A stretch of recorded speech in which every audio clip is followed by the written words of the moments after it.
The family veg.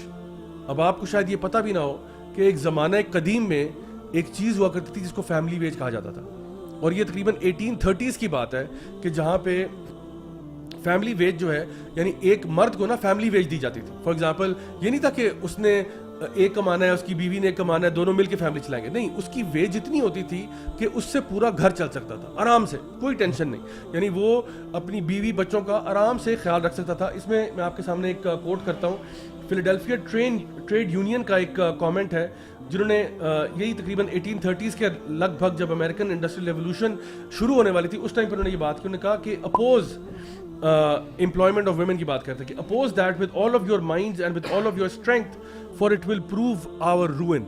ٹھیک ہے, یہ کون کہہ رہا ہے؟ مولانا صاحب نہیں کہہ رہے, فیلاڈیلفیا ٹریڈ یونین کہہ رہا تھا 1830s میں. اچھا, وہ کہہ رہے ہیں oppose the employment of your women because it will with all your minds and all your strength for it will prove our ruin. We must strive to obtain sufficient remuneration for our labor to keep the wives and daughters and sisters of our people at home. The cormorant capital will have every man, woman and child to toil, but let us exert our families to oppose its design. تو وہ کہہ رہے ہیں کہ آپ کی عورتیں, آپ کے بچے بھی کام پہ لگے ہوں گے, اور آپ دیکھیں ابھی امریکہ کے اندر کیا چل رہا ہے. یہ تو کہہ رہے ہیں کہ چار دیواری میں رکھو, وہ یہ کہہ رہے ہیں. اب دیکھیے مولانا تو نہیں, یہ تو فیلاڈیلفیا ٹریڈ یونین ہے. یہ کیا بات ہے؟ 1830 میں وہ یہ کہہ رہے تھے. اب دیکھیں وہ یہ کہہ رہے ہیں کہ تمہاری عورتیں بھی کام پہ لگی ہوں گی, تمہارے بچے بھی کام پہ لگے ہوں گے. بچے ان کو کیا پتا تھا میکڈونلڈ میں برگر فلپ کر رہے ہوں گے, اور ایک طرف چائلڈ لیبر ہے, لیکن چھوٹے چھوٹے بچے میں نے خود دیکھا ہے خود ہی باہر نکال کے انہوں نے پھر چائلڈ لیبر کے خلاف وہ کر دیا. اچھا, پھر ایک اور ایلن کارسن ہے جو پبلش کرتے تھے دا فیملی ان امیریکا, وہ لکھتے ہیں کہ there was a consensus in America not so long ago that employer should pay fathers a family wage sufficient to support their wives and children in dignity without their having to leave the home to go to work. That was considered one of the defining characteristics of a good society. وہ یہ کہہ رہے ہیں. اب دیکھیں یہ اس زمانے میں ان کو یہ بات ریئلائز ہو گئی تھی کہ دیکھو یہ جو سسٹم ابھی آ رہا ہے نا, جہاں پہ مردوں کو اور عورتوں دونوں کو نکالا جا رہا ہے کہ آپ بھی کام کریں آپ بھی کام کریں, اس سے کیا ہوگا کہ آگے جا کے پھر یہ بتاتے ہیں کہ کس طرح سے کیا ہوا کہ جب مرد عورتیں دونوں کام پہ آئی نا تو وہ فیملی ویج ختم ہوگی. مردوں کی جو ویج ہے وہ کبھی 36% ڈراپ ہوئی, پھر 40% ڈراپ ہوئی جو ان کو پہلے ملا کرتی تھی, کیونکہ اب امپلائرس کو پتا کہ بھئی آپ موسٹ لائکلی ہے کہ آپ کی بیگم بھی کام کر رہی ہے, تو اگر بیگم کام کر رہی ہے تو نان نفقہ دونوں مینیج کرو نا, یہ کیونکہ آپ کریں مینیج. تو ہوتا یہ تھا کہ ٹریڈیشنلی مردوں پہ سارا ذمہ ہوتا تھا, وہ مینیج کرتے تھے, گھر والوں کو ایزی رکھتے تھے, وہ سارا کچھ ہو جاتا تھا. لیکن اب اس کے ساتھ کیا ہو رہا ہے کہ چونکہ فیملی ویج ختم کر دی ہے تو اب کیا ہو رہا ہے, مردوں اور عورتوں کے بیچ میں آپس میں انہوں نے کمپٹیشن ڈال دیا, عورتیں بھی کمائیں مرد بھی کمائیں, اور مردوں کی اوور آل ویج ڈاؤن ہو رہی ہے. اچھا, اوور آل ویج ڈاؤن ہونے سے کیا ہوا, اب یہ ہو رہا ہے کہ فار ایگزامپل ایک ینگ لڑکا ہے, لیٹ سپوز 18 19 20 سال کا ہے, وہ اب جب جاب میں آتا ہے اس کو وہ سیلری اب نہیں مل رہی جو کہ فیملی کو سسٹین کرنے کے لیے ریکوائرڈ ہو سکتی ہے, تو اب آٹومیٹکلی اس کی شادی ڈیلے ہوگی کیونکہ اس کی پیسے ہیں ہی نہیں اتنے کہ میں پورا فیملی سنبھالوں. اگر میری شادی کل ہو جاتی ہے اور میرا فار ایگزامپل بیوی پریگنٹ ہو جاتی ہے تو اگلے سال I am not ready to maintain a family, میں کدھر بیوی بچوں کو سنبھالوں گا, میں تو نہیں کر سکتا.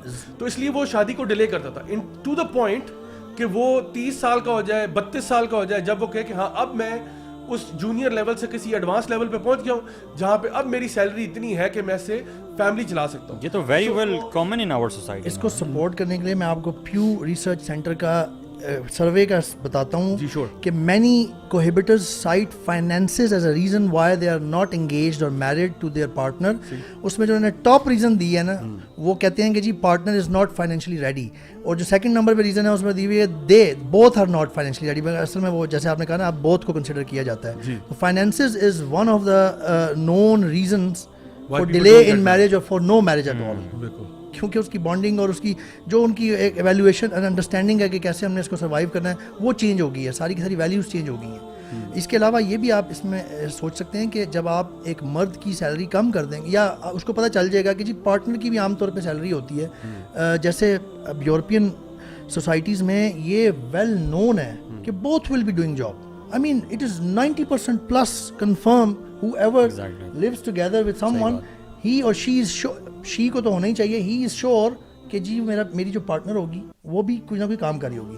جب آپ پارٹنر کو بھی دے دیں گے ایک سیلری کا پارٹ وہ بن جائے گی لانے کا گھر میں, تو جو مرد ہے اس کا انٹرسٹ بھی کم ہو جائے گا, زیادہ اسٹرگل فائنینشلی زیادہ اسٹرگل کر کے کوئی ایسی مینس کریٹ کرنے کے, کوئی بزنس کریٹ کرنے کے جس سے وہ اپنی فیملی پال سکے.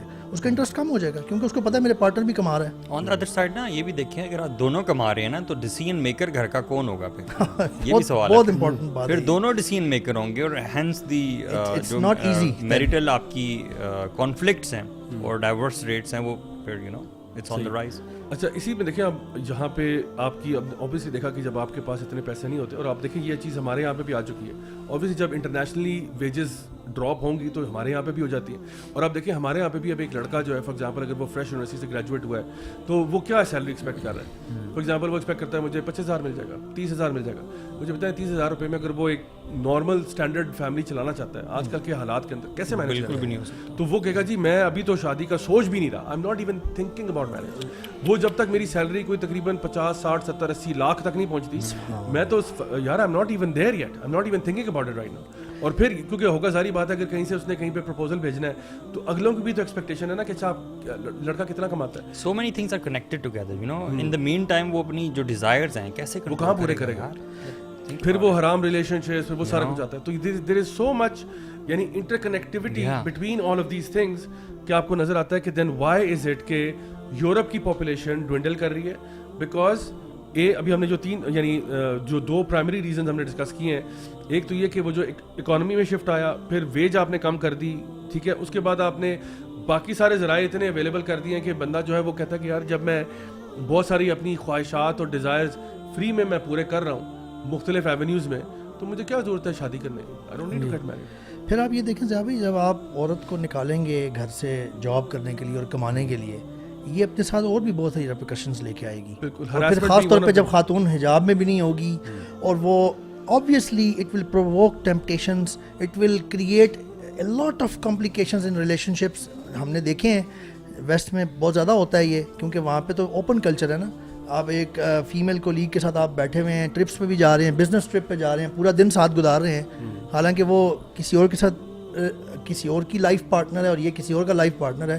اللہ نے تو فطرہ پہ بنایا ہوا ہے آپ کو. آپ بہت ساری پرابلمس کریٹ ہوں گی درمیان میں جب آپ عورت کو گھر سے باہر نکالیں گے اور مجبور کریں گے, یعنی یہ یوں بنا دیں گے معاشرہ کہ you also have to work, you are equal, actually you are fully equal in every sense. پھر یہ بڑی ریپیکیشنز بھی آئیں گی بہت ساری.